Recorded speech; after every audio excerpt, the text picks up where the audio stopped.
Hello peoples, I haven't had the best last couple of hours. I went to go record this review and my mic broke on me. And so I spent the last couple of hours trying to see if I can fix this mic. Then I went to the process of, oh, let's check out the warranty on it. Then I went through the process of, oh crap, am I gonna have to buy a mic tomorrow? So I might have to buy a mic tomorrow. We will see. So now I'm at the point where I really can't record anything because I don't got a mic. My light is dead because I left it on the whole entire time. So let's just freestyle this. Knock at the Cabin is directed by M. Night Shyamalan. You never know what to expect from this guy.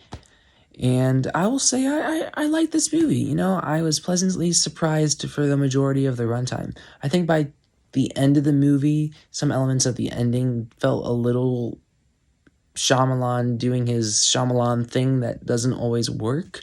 But it didn't bother me like it did in some of his other movies, like Old. So this movie kind of revolves around this couple. They rented an Airbnb, and then all of a sudden these guys, this group of people are at the cabin saying, hey, the apocalypse is about to happen, one of you guys have to sacrifice each other. So very interesting concept, one location, very M. Night Shyamalan in that way.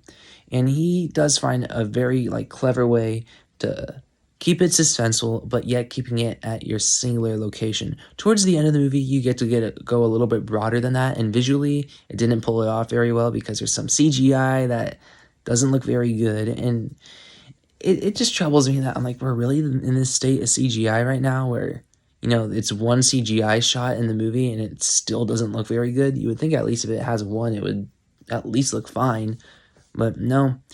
The acting here, pleasantly surprised. The last M. Night Shyamalan film with Old was not the best acting in the world, and the delivery was so off, and the script didn't help either. The actors and the dialogue here is a big improvement. Huge improvement. It's like so much kudos to Shyamalan, but I do know he had some other people writing the screenplay this time around, so I don't know if they helped with that or not. But the cast, Dave Bautista is so good in this movie. He is definitely, I know it's kind of like the thing right now to say this, but the best wrestling actor there has been. I think he clears anything The Rock has done so far just by this movie alone. So intense, so in tune with what they're trying to do with the director. He works very well with directors. He has clearly a tight relationship with James Gunn. I feel like he's that way with M. Night, and I can say that he definitely feels that with Denis Villeneuve, because, you know, with Blade Runner 2049 and then Dune, you can just really tell that he has much respect for great filmmakers, and of course that's great. So I didn't find this movie particularly scary. It was just kind of suspenseful at moments, and I was always curious to see, oh, what's going to happen next, but I wasn't like, oh, this is M. Night Shyamalan's scariest film. So in that aspect, I wasn't particularly impressed, but I wasn't really expecting it based off what I've seen footage-wise. So overall, I'm happy with this movie. It did impress me quite a bit. Not in love with it still. At one point in the movie, I felt like we were just going around in circles, particularly in the middle act. So there's a lot of repetitiveness, and I know the movie's only an hour and 40. I really felt like maybe 15 minutes could have been cut. So I feel like Shyamalan's in that weird thing where he has ideas, but he limits himself to confined locations to the point where you kind of find a weird runtime with these movies. So he gets it to a good runtime, but he has to extend it like 20 minutes. But if it were the right runtime, it'd be a little too short for a movie.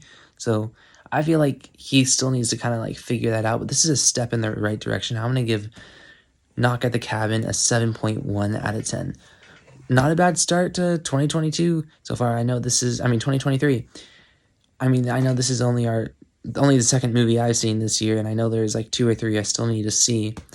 Others have seen from 2023, but, you know, we're on a roll so far, and I'm happy to say that I did enjoy this movie. So yeah, like, share, subscribe, and stuff like that, and adios.